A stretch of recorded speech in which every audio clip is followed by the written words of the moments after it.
A package in the mail, MSX games from Japan. Collecting without fail, those shoot 'em ups, and that's the plan. He doesn't just collect them, he also codes them too. Join us and we'll go on electric adventures with you. Hey YouTube, Electric Adventures here with a very special pickup video. Pick up and play, hopefully, as long as it works. Good friends of Aaron, who I mentioned a fair bit from Press Play and Tape podcast. He was speaking with one of his friends in Melbourne who has a fair few retro computers, and they were just trying to slim down computers they hadn't had a time to test or use or didn't know much about. And he had a Spectre Video computer. So of course Spectre Videos are the other than the TI-99/4 that I started with, were the main computer that I had growing up. I started with a Spectre Video SV318 and then got a 328 and then followed through with the first MSX model, the 728, and then a 738. So Spectre Videos have been one of the main computers in especially my early programming life. Now I do have an example of every model of the Spectre Video, but my Spectre Video 318 Mark II, so it's the second run of the 318s that are a single board design rather than double board design, doesn't work. It looks okay, but it doesn't work. It was also missing its original joystick in the side, so this friend of Aaron's had a 318 Mark II with no power supply, so he has no idea whether it works, and here it is. So I don't know where he's found it, but it's actually in quite good condition. It has these stickers on here, there are only stickers that were like advertising at the time, telling you that it's got 32k ROM and 32k of RAM, which the 32k of RAM is a little bit of a misdirection, because it actually has 16k of video RAM and 16k of main RAM. It has a wonderful rubber keyboard, which is what I programmed all my original games on to start with, and it has this fabulous joystick built into it as well. This knob comes out, which is why they get lost. Now you have ports alongside, so I've got power, 2 joystick ports, and the on-off switch. Go around the back, you've got an expansion bus. Cassette connector, which is custom to the machine, and because this is a Mark II, it has RF modulator built in and composite and audio out, so only mono. The Mark I had a DIN connector and and then you could plug an RF. Basically had an external RF modulator and on that, and then from the DIN connector you get direct video as well, but you had to wire up a cable. Right, what have we got? That side nothing, and then you've got some grills there, and then we go underneath so you can have a look at the serial number. Now it does need a clean, it definitely needs a clean, it's quite dirty, yeah, no idea whether it works. So what I'm going to do, I'm going to plug it in, and hopefully it's going to work for you guys, and if it works we'll have a play of a couple of games, because I haven't done a video on the original Spectre Videos for a while. There are some of the very first videos on my channel are about the Spectre Video, but you know, nobody ever looks at your old videos, so let's make a new one. So crossing our fingers, do we have a working computer? Let's go try it out now. Right, so here we go with turn on test for the Spectre Video 318.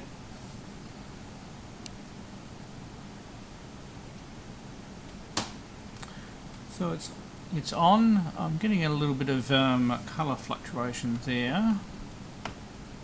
Looks like a little bit of a loose connection in the back, so that's pretty good. Your good old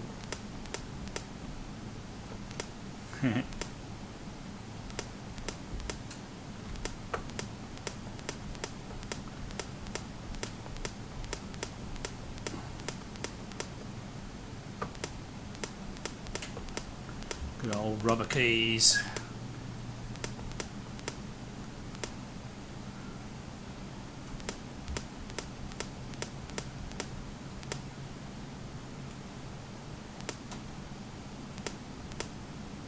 Gotta hit them right in the right spot.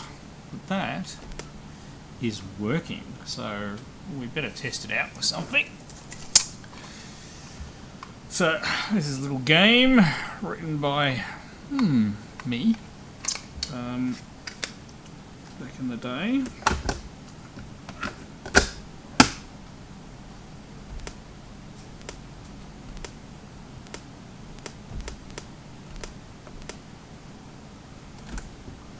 I'm going to do a live load here. So this is the later game that I made for the system. So there's 12.5K RAM free on a Spectre Video 318. That doesn't leave a lot of room. So this is for the code and the running space and everything like that. So 1986 was when this particular tape was published, and it probably it's either earlier that year or the year before was when I wrote the game. So it actually won't take very long to load. Now, by the time I was writing this, I did have a 328, so I was able to make larger assembly language programs. Before that, my earlier games, Meteor Swarm, Birds of Orion and Munchmania, were all done on a 318 when I only had the 12.5K. So the 12.5K had to include my source code and the end game. So both Meteor Swarm and Birds of Orion were actually only 4K games. That's how big they are. So they don't take very long to load at all. Munchmania was 6K.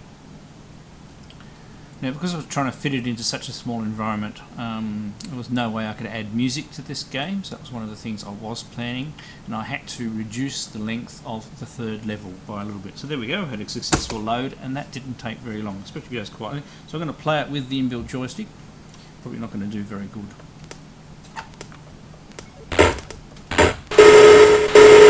Oops, I'm going to get double sound there. I haven't turned the sound off on.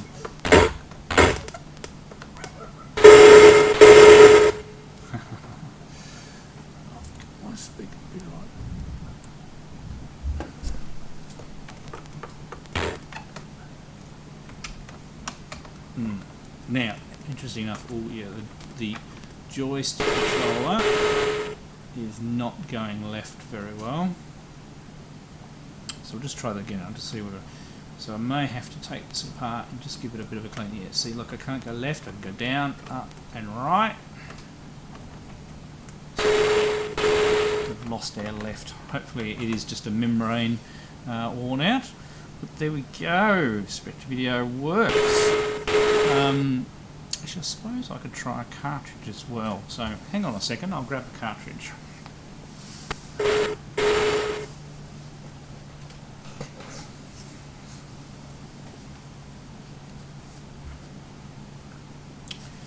Right, so I have Super Cross Force. Let's plug that in, so I'll turn it off. Doing this all live with you guys.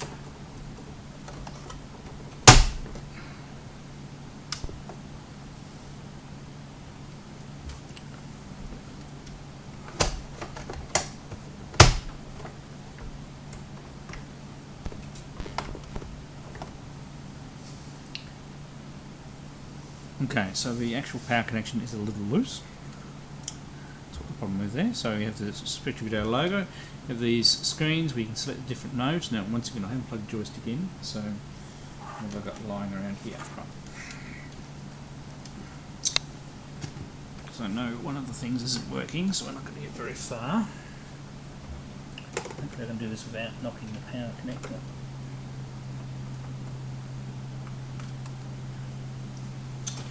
Okay, so Wyco joystick, let's go for one.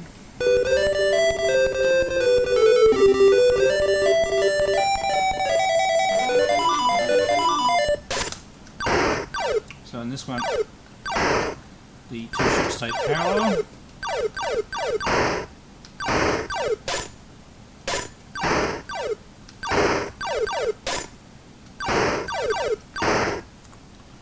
although I played all the cartridge games back in the day, because I already installed it, sold the machines, I never owned any of them up until a couple of years ago.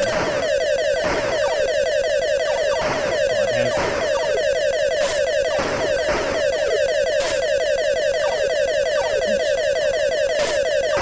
all of them bar Sector Alpha.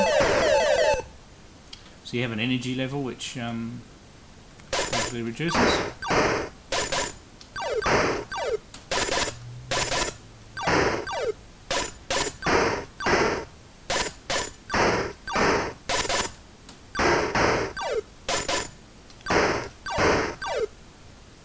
So Spectre Video also released most of their games for the ColecoVision as well. The thing with Super Quest Force is you have to watch, you know, both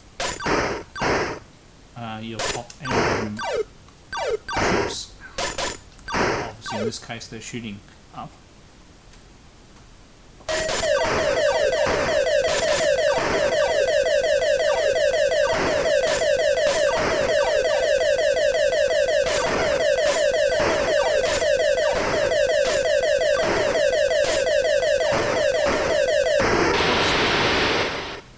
And it definitely gets harder.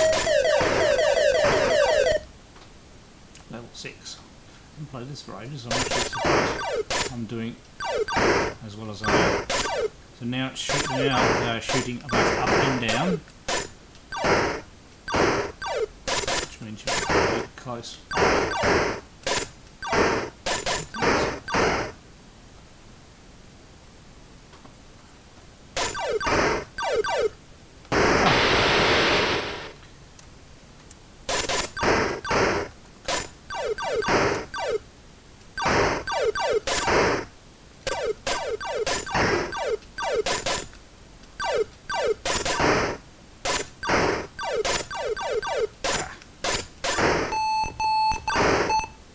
Getting low on energy there.